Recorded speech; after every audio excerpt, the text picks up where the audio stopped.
안녕하세요, 데르센입니다. 얼마 전에 이제 강양에 가서 촬영한 걸 가지고 제가 설명을 드렸었죠. 촬영을 어떻게 해야 되고, 그리고 어떻게 주피사체, 보조피사체, 그리고 뭐 배경 이렇게 3단계로 이용해서 사진을 찍는 훈련을 하시는 것이 여러분들 사진을 커나가는데 되게 도움이 많이 된다라고 설명을 드렸습니다. 자, 그러면 오늘은 예고 드린 바와 같이 3부로 촬영한 사진을 그대로 보정하는 방법에 대해서 설명을 드리도록 하겠습니다. 먼저 이미지 분석부터 들어가야 돼요. 보정을 할 때 여러분들께서 이 사진은 그냥 이렇게 하고, 이 사진은 그냥 이렇게 하고, 뭐 이 사진은 그냥 이렇게 하고, 뭐 습관적으로 이렇게 보정을 하시는 분이 있을 거예요. 근데 입문하시는 단계에서는 그 부분은 어쩔 수 없습니다. 아직까지 알고 계신 부분이 작기 때문에 그런 건 당연한 거예요. 저도 그랬어요, 예전에. 자, 그렇기 때문에 여러분들에게 제가 드리고 싶은 거는 이 사진을 먼저 분석을 해야 된다는 거예요. 자, 일단 사진을 한번 보도록 하겠습니다. 쭉 봤을 때 노출을 일부러 좀 올려가지고 사진을 볼게요. 자, 저번에 제가 촬영 당시에 설명드렸을 때는 뭐 산이 주피사체고 바위가 뭐 보조피사체다 뭐 이렇게 설명을 드렸었는데 그때는 이제 촬영 당시에 너무 정신없이 막 하다 보니까 횡설수설했던 부분이 좀 있었어요, 그때. 그래서 오늘은 이제 정확하게 말씀드리면 어떻게 보면 여기 태양이 있거든요. 다시 노출 내려볼게요. 예, 태양이 있어요. 이 태양이 사실은 주피사체가 되고요, 여기서는. 그리고 보조피사체는 이 돌, 그리고 이 산, 이게 바로 보조피사체가 됩니다. 제가 왜 이렇게 말씀드리냐면 이 태양 같은 경우는 일단은 가장 그 정 가운데에서 어떻게 보면 포인트로 딱 박혀 있어요, 이미지상에서. 그리고 이제 바위는 어때요? 이렇게 태양을 향해서 쏠림으로 해서 태양을 더 태양 쪽으로 시선을 집중적으로 만들어주는 효과가 있죠. 이렇게 촬영하는 방식을 하려면 어떻게 해야 되냐면 광각 렌즈를 써야 돼요. 광각 렌즈를 쓰시게 되면 앞에 있는 피사체는 커지고요, 뒤에 있는 다른 피사체들은 더 작아지면서 원근이 극대화가 되거든요. 그러면서 상당히 다이나믹하면서 상당히 와일드한 이미지를 얻는데 정말 유리합니다. 그래서 풍경사진 찍을 때는 광각 렌즈 있으면은 정말 다용도로 활용이 가능하다고 제가 말씀을 드렸죠. 자, 일단은 이제 사진을 분석을 했어요. 주피사체, 보조피사체, 이렇게, 그리고 배경, 이 하늘, 바다, 이게 배경이거든요. 원본으로 돌려가지고요. 자, 사진을 보면은 여러분들께서 최초 어떻게 보정을 해야 될 것인지 먼저 아셔야 되는 부분인데, 사실 이거는 이제 보정을 염두에 두는 촬영이죠. 어떻게 보면은 보정을 미리 예상을 하고 촬영했어요. 브라키티 촬영이라고 하는데 유튜브 영상의 댓글로 이미 어떤 분께서 알고 계신 정보를 말씀해 주신 분이 계신데 맞아요, 브라키팅 촬영입니다. 여러 장의 노출이 다른 사진 노출이 다른 사진을 가지고 그것을 가지고 노출 병합을 해가지고 평균값을 내서 딱 하늘과 땅과 그런 적정 노출을 만들어주는 기능이에요. 근데 이게 이제 제가 왜 이 방법을 설명을 드리냐면은 이렇게 지금 보시면은 이 사진 자체가 실루엣이죠. 실루엣으로 표현해도 좋아요, 상관없는데 이제 사실 현실적이라고 보기 힘들어요, 이런 실루엣 사진은. 왜 그러냐면은 우리 눈에 볼 수 있는 DR, 그러니까 다이나믹 레인지의 범위는 정말 넓거든요. 근데 카메라가 볼 수 있는 다이나믹 레인지는 인간이 볼 수 있는 다이나믹 레인지의 절반 정도 수준밖에 미치지 못합니다. 그래서 우리는 사실 어떻게 보면은 우리가 보는 풍경에서는 바위도 보이고 하늘도 정말 환상적으로 잘 보이는데 사진만 찍으면 둘 중에 하나는 되게 밝거나 둘 중에 하나는 되게 어둡다, 이런 문제가 발생한 이유가 카메라 자체의 DR이 원체 적다 보니까 이런 현상이 발생하는 거예요. 근데 물론 이제 그래서 최신 카메라를 쓰시면은 여러분들은 이런 DR 보정하는 데 있어서는 좀 유리하게 작용할 수 있습니다. 어쨌든 간에 이제 뭐 그런 내용을 설명드리는 부분이 아니기 때문에 그래서 보정적인 부분으로 접근을 해보도록 하겠습니다. 자, 일단은 이 세 장의 사진을 가지고 지금부터 병합을 할 건데요. 한 장, 그리고 약간 밝게 촬영한 사진, 그 다음에 아주 밝게 촬영한 사진, 이 사진을 가지고 병합을 할 겁니다. 제일 처음에 이것을 선택하시고 Shift 키를 누른 상태에서 세 장을 선택해 주세요. 자, 컨트롤 키를 누르셔서 하나하나 선택하셔도 상관없습니다. 이런 식으로 하나하나 선택하셔도 상관없어요. 자, 여기서 이제 라이브러리에서 우클릭을 여기다 사진에 대고 우클릭을 하신 다음에 보시면은 쭉 보시면은 포토 머지라는 게 있어요. 여기서 HDR로 합니다. 먼저 HDR 옵션부터 먼저 보도록 하겠습니다. 여기 보면은 HDR 옵션이 있고요. 오토 얼라인이라고 있는데 이건 뭐냐면은 이제 수평이나 수직이라든지 이렇게 좀 프레임 자체가 어긋났을 때 이것을 자동으로 잡아주는 기능입니다. 일단 기본적으로 오토로 이거는 켜놓으시면 될 것 같아요. 그리고 이제 오토 세팅이라는 게 있어요. 자, 이건 뭐냐면은 노출의 평균 값을 이제 사진에 적용을 시킬 것인가 아니면은 적용시키지 않을 것인가, 이것을 해주는 거거든요. 이것을 해제하시게 되면 어때요? 적용이 안 된 이미지가 나오죠. 근데 반대로 이걸 클릭해 주시게 되면 적용이 된 이미지가 나옵니다. 어떤 것을 선택하시든 간에 상관없는데 저는 여기서 적용이 된 것을 선택할게요. 자, 그리고 이제 보시면은 여기 보면 디고스트 어마운트라는 게 있는데, 이것은 뭐냐면은 일반적으로 이제 이 합성 과정을 거치게 되면 고스트가 발생하게 돼요. 예를 들면은 뭐 이런 지금 보시면 여기 물가에 이런 부분들이 중복적으로 이게 겹쳐져서 물가의 표현이 같이 형성이 되는 경우가 있거든요. 이런 부분들을 이제 제거를 해주는 기능인데, 말은 어렵지만은 직접 눌러보면 상당히 간단합니다. 지금은 논 상태예요. 아무것도 적용하지 않음이라는 상태인데, 여기서 만약에 하이를 클릭하시게 되면 여러분이 보셔야 되는 부분은 이 물가입니다. 자, 하이를 클릭하시게 되면 시간이 지나면 이렇게 물가의 모양이 완전히 바뀌었다는 것을 알 수 있어요. 그리고 여기 보시면은 Show Deghost Overlay라는 게 있죠. 이것은 뭐냐면은 이제 이 적용이 된 범위거든요. 아마 여기 딱 보이죠? 이 바뀐 부분, 이 부분이 그대로 적용이 됐다라는 것을 알려주고 있습니다. 지금 이런 부분들. 예. 근데 일반적으로 지금 이것은 이런 이미지가 어울리는 사진이 있고요.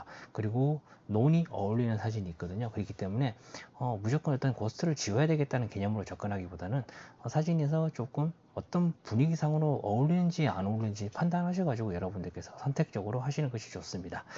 근데 이것은 이제 좀 유용하게 활용할 수 있는 부분, 예를 들어 셔터 스피드가 상당히 느린 상태에서 이렇게 물결의 흐름이라든지 이런 부분들, 아니면은 그 또 뭐 있죠?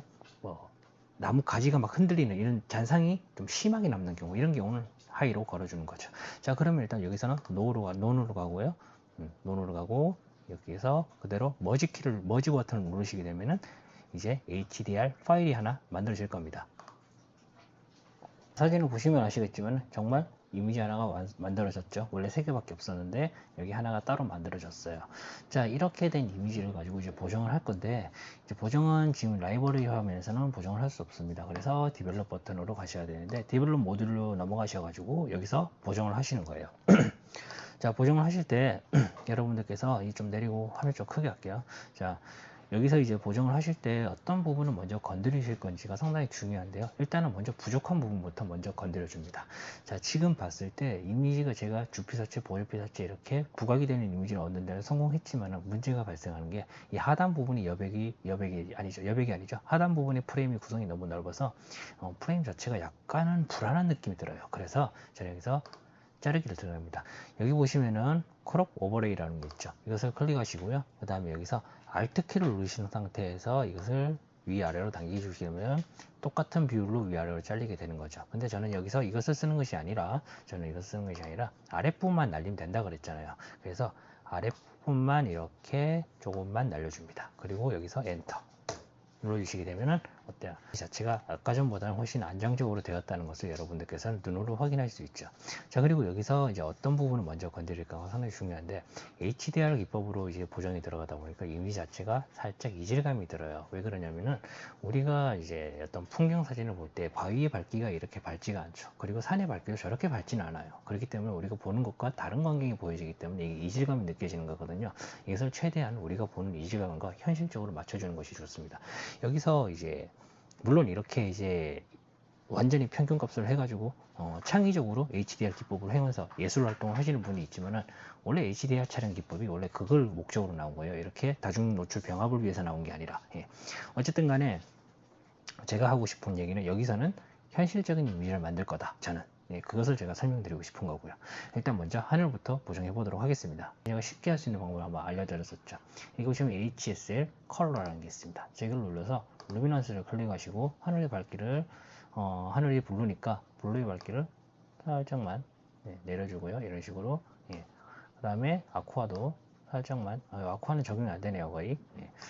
블루만 조금만 내려주고요. 그 다음에 여기서 이제 세츄에이션을 클릭하신 다음에 여기서 블루를 이렇게 올려주면 하늘이 파랗게 된다라고 했죠. 근데 지금 이 사진에서는 어울리지 않는 보정이에요. 이거는 하늘만 단독적으로 있는 상황에서 어울리는 사진이지, 어울리는 보정 기법이지, 이렇게 지금 이런 식으로 보정을 해버리게 되면 이 하늘과 이 붉은색과 파란색의 경계가 너무 또렷하게 나타나 버리죠. 그렇기 때문에 이것은 이제 별로 좋은 방법이 아니라고 제가 말씀을 드리고 싶습니다. 그래서 다시 원점으로 돌려주고요. 이거는 0. 다시 원점으로 돌려주고, 여기서 이제 할 수 있는 방법이, 이제 가장 많이 하시는 방법이 그라데이션 필터를 사용하는 건데, 그라데이션 필터를 위에 클릭하시고요. Shift 키를 누른 상태에서 위에 클릭하시고 쭉 당겨주시면은 이렇게 범위를 지정할 수 있죠. 자, 여기서 범위를 지정하신 다음에 템프 값을 이렇게 쭉 내려주시게 되면 하늘이 파란색으로 되면서 매직아워의 그런 효과를 누릴 수 있습니다. 하지만 문제가 뭐냐면 여기에 지배나 뭐 이런 산 이런 부분까지 같이 적용이 되다 보니까 이 부분에서 문제가 발생하지만은 이런 방법도 괜찮다는 거 제가 설명을 드리는 거고요. 그리고 여기서 이런 식으로 가지게 되면은 석양의 그런 본연, 매직아웃가 아닌 석양 본연의 그런 색이 그대로 나오게 되는 거죠. 어떤 방법을 쓰든지 간에 여러분들께서는 원하시는 방법대로 해도 돼요. 하지만 이제 여기서 제가 하는 것은 이 그라데이션 필터를 쓰는 것이 아니라 저는 여기서 브러쉬를 활용할 겁니다. 그러면은 어저스트먼트 브러쉬라는 게 있죠. 이 브러쉬를 클릭하시고요. 브러쉬 마우스 휠을 하시면은 이렇게 브러쉬의 크기가 조절이 됩니다. 자, 그리고 여기서 조절 적당히 크게 맞춰놓고, 여기서 중요한 거는 여기 보시면은 오토 마스크라는 기능이에요. 오토 마스크를 선택하시게 되면은 어떤 대비라든지 컬러 톤의 그런 차이라든지 이런 부분에서 마스크를 씌울 때 간섭이 들어가지 않게 하는 기능이거든요. 자, 여기서 이제 Show Select Mask Overlay를 체크를 해줍니다. 이걸 체크해 주시게 되면 여러분이 선택하신 영역이 어떤 영역인지 가상의 붉은색으로 표시를 이렇게 해줍니다. 문질렀을 때. 자, 선택하시고 이렇게 문질러 주세요. 여러분이 파란색으로 보여요. 파란색이 아니라 쟤는 이제 석양의 온전한 느낌을 구현할 거니까 그냥 노란색으로 할 겁니다. 자, 이런 식으로 쭉 해줍니다. 모션 패드 값 100, 플로우 값 100, 이거 다 맞추셔야 돼요. 이거 안 맞추시게 되면은 경계부가 너무 또렷해져 가지고 이미지가 상당히 이상하게 뜰 수도 있습니다. 자, 그리고 이 체크한 다음에 여기서 바로 적용을 하시게 되면 여러분이 컬러가 어떻게 변하는지 알 수가 없죠. 그렇기 때문에 여기서 Show Selected Mask Overlay를 체크를 해줘야 합니다. 자, 그리고 나서 여기서 템프 값을 쭉 올려주시게 되면은 어때요? 여러분이 원하는 그런 하늘의 석양의 그런 컬러톤이 보이게 되죠. 그리고 여기서 부족하다 싶으면 틴트 값을 약간만 좀 올려줍니다. 왜 그러냐면 이 사이드 부분이 청색으로 약간 표현이 되고 있기 때문이죠. 바다와 이 땅, 이 부분을 좀 어둡게 해줄 필요가 있어요. 너무 아까 전에 밝다고 제가 말씀드렸죠. 그래서 이것을 어둡게 하기 전에 석양의 이런 노란색 부분이 이쪽 부분까지 같이 좀 분위기 있게 싹 녹아드는 느낌으로 가주는 게 좋아요. 지금 상당히 안 맞잖아요. 하늘은 이렇게 노란색인데 이런 바다의 이런 풍경은 좀 파란색이 차가운 느낌이 들거든요. 이러면 조금 현실성이 많이 떨어지죠. 그렇기 때문에 템프 값을 역시 살짝만 이렇게 더 올려줘요. 이렇게 보충을 해주시게 되면은 이 하늘이 더 살아나고, 그 다음에 이 바다도 역시 좀 더 노란색이 많이 가미가 된 것을 알 수 있어요. 아까 전에 말씀드렸다시피 바위에 이런 밝기 이런 부분들을 좀 줄여줘야 되는데, 그냥 이제 제일 좋은 것은 여기서 어떻게 하냐면은 익스포저 값을 그냥 내려버려요. 익스포저 값을 이렇게 살짝만 내려줍니다. 익스포저 값을 살짝 내려주고요. 그리고 이제 여기를 클릭을 하시고요. 여기서 Shift 키를 누른 상태에서 쭉 올려요. 쭉 올려가지고 역시 익스포저 값을 여기서 추가적으로 조금만 더 내려줍니다. 자, 그리고 여기서 던키 눌러주시고, 이런 식으로 되면은 여기 하단에 아까 바위 부분이 상당히 어두워졌다는 것을 알 수 있죠. 그리고 대비를 조금 줘가지고 컬러가 좀 도드라지고, 그리고 어떤 선명도가 좀 올라가는 효과를 내고 싶다 라고 하신다면은 여기서 컨트라스트 있죠. 컨트라스트를 이렇게 올려주시게 되면은 하늘은 더 색이 도드라지고요. 어두운 부분은 좀 더 어두워지면서 어떻게 대비 차이를 이용해서 설명도가 조금 더 올라가는 효과가 있고요. 현실적인 이미지가 드디어 거의 완성이 됐다고 저는 생각합니다. 실제로 제가 눈으로 봤던 장면과 밝기가 거의 유사한 그런 장면이죠. 자, 그리고 나서 여기서 너무 과하다 싶으면 역시 조금 줄여주시고요. 여기서 컬러 조정을 조금 할 건데요. 이 하늘이 약간 좀 이상하다 싶으시면은 느낌상 이상하다 싶으시면은 여기 보시면 HSL 컬러라는 게 있죠. 여기서 오렌지 컬러가 있고 옐로우 컬러가 있는데 하늘이 옐로우 아니면 오렌지거든요. 뭔지 모르겠다. 그러면 움직여봐요. 옐로우가 한 이 정도, 옐로우가 한 이 정도고, 그리고 오렌지가 톤이 더 많네요. 그러면 오렌지만 사용해서 한번 해보면 되겠죠. 오렌지 톤을 내려줍니다. 이런 식으로. 근데 너무 많이 내리면은 단층이 생길 수 있으니까 오렌지 톤을 살짝만 이 구름의 형상이 자연스럽게 녹아들어가게끔 이런 식으로 맞춰주시고, 세츄에이션 같은 경우는 이제 채도죠. 이 루미넌스는 광도인데 이 빛의 양을 늘리고 줄이는 거고, 세츄에이션 같은 경우는 이제 채도, 농도의 짙음을 말하는 거죠. 컬러의 짙음을 말하는 거죠. 자, 그럼 여기서 아까 전에 오렌지를 건드리셨죠? 맞나요? 오렌지를 채도를 살짝만 올려주시게 되면 너무 과하네요. 너무 과합니다. 그러니까 건드리면 건드릴수록 걷잡을 수 없는 사태가 발생하기 때문에 이건 여러분들께서 적당한 선에서 마무리 하시는 게 좋을 거예요. 샤픈을 좀 주면 될 것 같습니다. 샤픈은 디테일에 들어가셔가지고 여기 보시면은 이제 샤프닝이라는 게 있는데 뭐 다른 것은 건드리실 필요 없어요. 레디어스, 디테일, 뭐 이거는 1.0, 1.0이랑 25, 이건 사실 고정적으로 거의 활용하신다고 보면 됩니다. 이거는 그리고 이제 여기서 어마운트 양만을 가지고 여러분이 샤픈을 조정할 수 있죠. 확대를 해서 샤픈이 적용되는 범위를 확인해 볼게요. 자, 이거를 100으로 갔을 때 많이 바뀌죠? 자, 0으로 했을 때는 이런데 0으로 했을 때 이런데 이거를 150으로 하게 되면 이런 식으로 상당히 바뀌죠. 근데 이거 샤픈을 넣을 때 이런 식으로 넣는 거 아니에요. 샤픈을 넣을 때는 반드시 풀사이즈로 넣습니다. 왜 그러냐면은 이 부분만 가지고 넣다 보면은 나중에 풀사이즈로 딱 아무 생각 없이 딱 출력을 했을 때, 아니면은 다른 내보내기를 했을 때 되게 이질감이 돋고 어색한 이미지가 될 수 있어요. 그렇기 때문에 여기서는 눈으로 보면서 풀사이즈에서 무조건 작업을 해주는 거죠. 원본과 보정관을 비교했을 때는 이렇게 확실히 차이가 많이 난다는 것을 알 수 있습니다.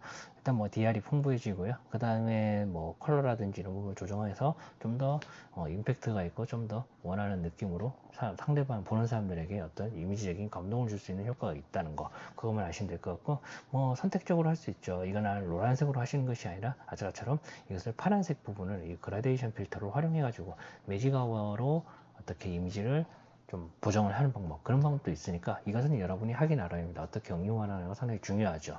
사실 이거는 이제 제가 이렇게 보정법만 이렇게 알려드리는 게 아니라 앞에 촬영을 알려드렸죠. 사실 이 촬영이 되게 중요한데 이렇게 이제 어떤 생각을 하고 미리 예측을 하고 그 가지고 있는 렌즈 특성을 어떻게 활용하느냐에 따라서 여러분들께서 완성도 있는 풍경 사진을 찍을 수 없느냐에 따라서 실력이 갈리는 거지, 사실 보정을 잘하냐 못하냐에 따라서 사실 실력이 크게 갈리진 않습니다. 그렇기 때문에 여러분들께서는 제가 촬영 부분을 상당히 심도 있게 거의 한 20분 가까이 할애하면서 설명을 드렸던 이유가 바로 여기에 있는 거거든요. 자, 그러면은 첫 번째는 이제 브라켓팅 촬영을 하고 그 다음에 병합을 통해서 했다면, 이제 두 번째 방법은 지금처럼 세 장의 사진을 병합을 해서 하는 것이 아니라 한 장을 촬영하되 그 한 장을 어떻게 어떤 방식으로 보정할 것인지 미리 계산을 하고 촬영한 뒤에 한 장을 가지고 보정을 하는 방법에 대해서 설명을 드리도록 하겠습니다. 사진을 가지고 왔습니다. 이거 근데 제가 잘못 찍었어요. 이거는 원래 좀 더 밝게 찍어줘야 돼요. 원래는 한 장을 가지고 할 때는 그라데이션 필터를 쓰지 않는 이상은, 그 그라데이션 필터라고 여기서 말하는 그라데이션 필터가 아니고 ND 그라데이션 필터라고 해서 사각 필터가 있습니다. 그 사각 필터를 활용하지 않는 이상은 조금 더 밝게 찍어줘야 돼요. 그래야지 안부와 명부를 살리기가 상당히 유리해지는데, 제가 이건 잘못 찍은 사진이고 잘못 예제를 가지고 왔습니다. 자, 중요한 거는 여기서 모니터상이나 뭐 SNS, 그 다음 블로그 이런 데서 활용하는 데는 그렇게 문제가 없는데, 이것을 만약에 인화를 할 경우에 문제가 좀 심각해져요. 이렇게 좀 결과물을 좀 안 좋게 찍어버리게 될 경우에 말이죠. 그렇기 때문에 제가 이제 그 부분을 제가 미리 말씀을 드리는 거예요. 이 사진은 잘못 찍은 사진이라고 제가 말씀을 드리는 겁니다. 노출에 관해서 말이죠. 자, 일단은 한번 알아보도록 하겠습니다. 자, 불가항력적인 부분, 사진을 분석하는 게 먼저 중요해요. 보정을 할 때 습관적으로 막 하는 게 아니라 사진이 어느 부분이 잘못됐고 어느 부분이 아쉽고 내가 이걸 어떻게 표현하려고 했는데 이것을 표현하기 위해서 어떤 부분이 방해를 하고 있다. 그러면 그 부분을 제거를 해야 되겠죠. 자, 그럼 제일 처음에 하나씩 알아보도록 하겠습니다. 이거는 첫 번째 사진과 마찬가지로 프레임 자체가 아래쪽이 너무 형성이 많이, 이건 어쩔 수 없었어요. 제가 어떻게 뭐 더 앵글을 올리거나 뭐 그렇게 할 수 있는 상황이 아니었기 때문에 이거는 그냥 어쩔 수 없이 이렇게 촬영한 거고요. 그리고 옆에 보면 나뭇가지가 흩날리는 거, 이런 것이 사실 이런 부분들이 방해하는 요소로 작용하게 되죠. 자, 먼저 프레임부터 잘라내죠. 자, 아까 전에 잘라낸 것처럼 여기서 살짝만, 많이 할 필요도 없어요. 한 이 정도만 잘라내서 엔터키를 눌러버립니다. 자, 그 다음에 여기 보시게 되면 이게 나뭇잎을 제거해 주셔야 되는데, 자, 나뭇잎 같은 경우는 여기 보시면은 스팟 리무버라는 게 있죠.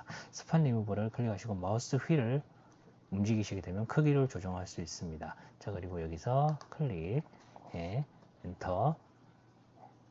안 지워지네요, 생각보다. 이게 포토샵으로 하면 정말 빠르거든요. 이게 잘못됐네요. 인식을 잘못하고 있네요. 얘가 유사한 영역으로 지금 인식하고 있는데, 이럴 경우에는 원래는 이거 이런 식으로 한 번에 잘 잡아주는데 얘가 영 못 잡네요, 오늘. 자, 얘를 이제 다시 지우고요. 지우고 다시 해볼게요.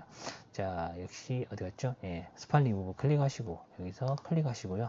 됐네요. 이렇게 잡아야 돼요. 예, 지울 영역을 이렇게 잡았죠. 그 다음에 여기서 이게 클론이 아니에요. 복제가 아니라 얘는 힐로 합니다. 네, 힐로 하는 거예요. 자, 그리고 여기서 클릭하시고 이거는 일로 가면 안 되죠. 역시 이걸 당겨가지고 예, 이쪽으로 보내서 엔터. 그리고 휠을 좀 크게 해서 이쪽으로 클릭하시고 얘를 이쪽으로 해서 엔터. 그리고 다른 부분은 건드릴 필요 없고 이쪽 나무 부분 엔터. 오케이, 됐네요. 엔터 하시면은 여러분들께서는 좀 이상하긴 했는데 이거 조금 신경 써서 하시면 여러분들 딱 일자로 맞추실 수 있어요. 지금 간단하다는 거죠. 클릭하시고 자동으로 인식하는데 이 부분이 마음에 안 든다. 그럼 두 번째 생긴 원을 움직여서 여러분이 원하는 색상과 원하는 경계를 그대로 맞추신 다음에 딱 놓고 엔터키를 누르시면 바로 적용이 된다는 거, 그것만 아시면 될 것 같아요. 이제 여기서 지면의 밝기를 좀 밝게 해줘야 되는데 역시 방사형 필터 사용할 거예요. 방사형 필터 선택하시고요. Shift 키를 누른 상태에서 쭉 올려줍니다. 자, 이렇게 한 이 정도 올려주시고 여러분들께서 하셔야 되는 부분이 뭐냐면 여기서 익스포즈 값을 너무 어둡게 찍으니까 한계가 이 정도인데 이게 사실 이게 이런 식으로 보정을 하면 안 좋아요. 예, 애초에 촬영할 때 좀 더 밝게 했으면 정말 쉽게 보정할 수 있는 부분인데 촬영할 때 너무 어둡게 하니까 이거 살리려고 하다 보니까 결국 디테일이 많이 손상이 되거든요. 예를 들면 어쨌든 간에 계속 해보도록 하죠. 이런 식으로 그라데이션 필터를 사용해서 쭉 올려줍니다. 쭉 올려서 엔터키를 눌러줘요.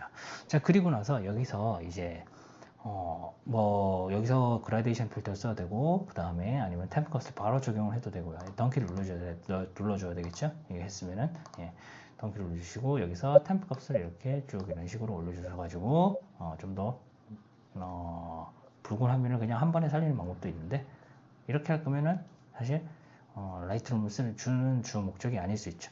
자, 그러면 어떻게 하느냐? 자, 여기서 역시 어저스트먼트 브러쉬를 선택합니다. 그리고 휠 마우스 선택하시고요. 그리고 여기 보시면 Show Selected Mask Overlay를 클릭하시고요.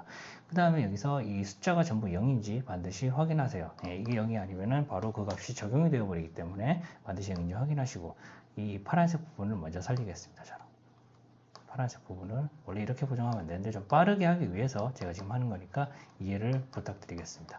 자, 이런 식으로 파란색 부분을 먼저 살려줍니다. 식으로 자, 파란색 부분을 이렇게 선택하셨으면 여러분들께서 이제 보정을 하면 되겠죠. 여기도 파란색 부분이 있네요. 이런 식으로 파란색 부분이 있고. 자, 그리고 Show Selected Mask Overlay를 꺼주시고 여기서 이제 템프 값을 그대로 내려줍니다. 이런 식으로. 자, 이런 식으로 내려주는 거죠. 너무 과하다 싶으면 여기서 빼주면 돼요.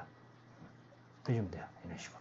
빼주고요. 그 다음에 여기서 이제 해야 되는 부분이 붉은 부분이죠. 붉은 부분인데, 여기서 다시, 여기 바로 하면 되죠. 이게 0인지 확인해야 되죠. 덩키를 한번 누릅시다. 누르고 다시 한번 더 해가지고, 여기서 새로 생성해서, 이거 선택하는 건 또 까먹었네요. 선택하시고, 그 다음에 역시 문질러 주는 거죠. 이 부분을 붉은색으로 표현되어야 되는 부분이 있죠. 이런 부분들을 지금 제가 빠르게 한다고 이러고 있는데 여러분 사진은 설마 이렇게 하진 않을 거예요. 자, 직접 하실 때는 당연히 좀 더 세밀하게 확대를 해가지고 하시는 것이 좋다는 걸 말씀드리고 싶네요. 자, 여기서 다시 체크 해제해 주시고 이거 그 다음에 여기서 템프 값을 이렇게 올리셔도 되고요. 이런 식으로 올리셔도 되고 여기서 틴트 값을 이렇게 올리셔도 상관은 없습니다. 어떤 컬러로 가든 상관은 없어요. 근데 저는 여기서 틴트 값을 올릴 거예요. 틴트 값을 살짝만 올려줄 겁니다. 왜 그러냐면은 전체적으로 템프 값을 한번 올릴 계산이 있기 때문에 저는 여기서 틴트만 건드리는 거예요. 좀 부족한 노출을 살짝 올려줄 거예요. 살짝 올려주는데 그냥 마구잡이로 올리는 게 아니라 어떻게 하는지 설명을 드릴게요. 먼저 전체적인 노출을 살짝 올려줍니다. 노출을 살짝 올려줘요. 약간 사진이 어두운 감이 있기 때문에 너무 이렇게 어두우면은 이제 일몰과 일출해서 좀 눈에 보이는 게 없겠죠. 모니터의 그런 밝기에 따라서 말이죠. 그러니까 이렇게 살짝 올려주고요. 많이 올릴 필요 없어요. 그 다음에 여기서 여러분들이 하실 수 있는 부분이 이제 대비를 살려가지고 좀 더 와일드한 표현을 할 수 있는 방법을 선택하셔야 되는데 제일 처음에 블랙 값 가장 어두운 영역을 내려줍니다. 내려줘요. 그럼 이 부분이 상당히 어두워지죠. 그리고 좀 많이 내려서 상관없어요. 이거는 좀 많이 내려서 오히려 좀 더 사진에 깊은 맛을 주는 효과가 있습니다. 화이트 값을 줘가지고 이런 밝은 부분이 좀 더 밝게 하면서 대비가 더 어두운 곳과 밝은 부분이 더 차이를 확 줘가지고 좀 더 깊은 맛을 줄 겁니다. 제가 여기서 화이트 값을 쭉 올려줘요. 이 부분을 보시면 되겠죠. 예, 쭉 올려주시게 되면은 다시 해볼까요? 쭉 올려주시게 되면 이 부분이 좀 더 밝아지면서 명부 안부의 차이가 더 크게 나타나는 현상이 발생할 수 있습니다. 눈치채신 분들이 있을 거예요. 라이트룸을 좀 다뤄보신 분들은. 디헤이즈 기능이죠. 이 디헤이즈 기능이 뭐냐면은 이제 내기에 헤이즈가 많은 상태에서 사진 촬영하면 사진이 흐릿흐릿하고 되게 보기 싫잖아요. 그때 이제 디헤이즈 기능을 올리고 내려주시게 되면은 사진이 선명해지는 효과가 있어요. 근데 이 디헤이즈 기능 자체가 디테일의 손상, 그리고 개조의 손상, 이런 부분들을 손상이 엄청나게 가해줍니다.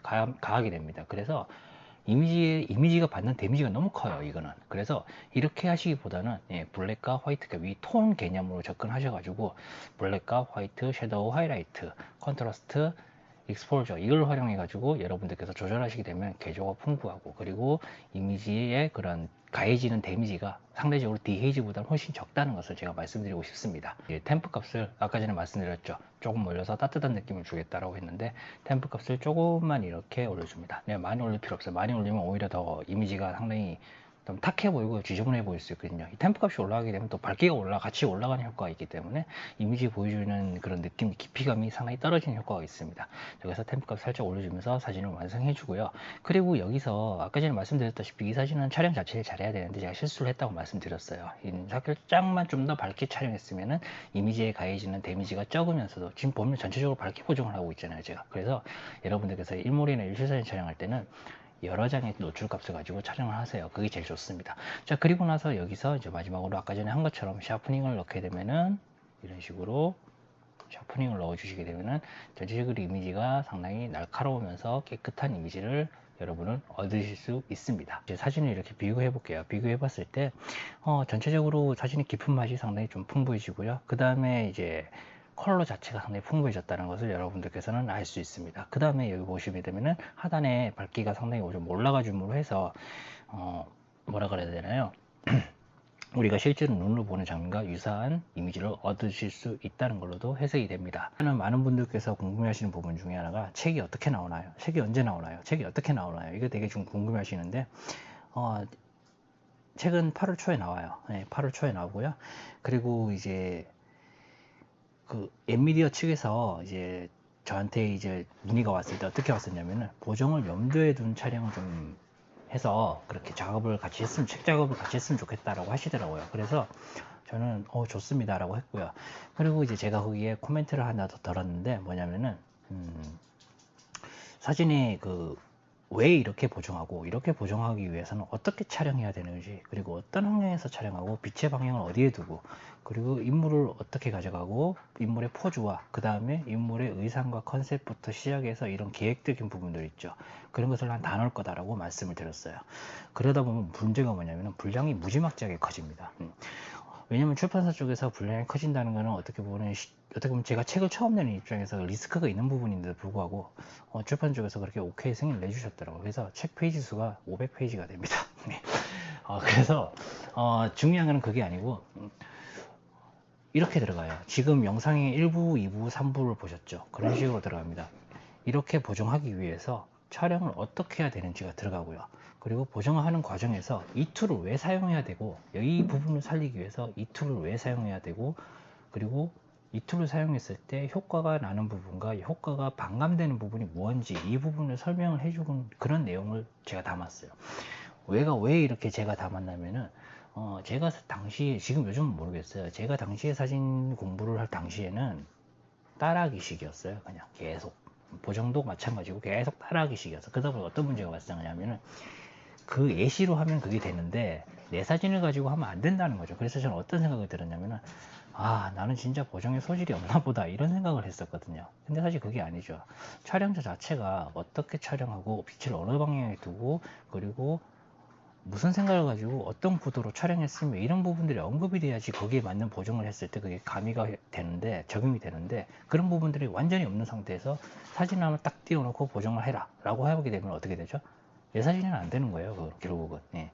왜? 빛에 따라서 화이트 밸런스, 색조 이런 게 다 다른데, 밝기, 노출 이런 부분 다 다르고, 빛의 방향에 따라서 인물이나 어떤 피사체에 비치는 형태라든지 이런 부분들이 다 다른데, 그런 부분들이 고려가 돼야 된단 말이죠.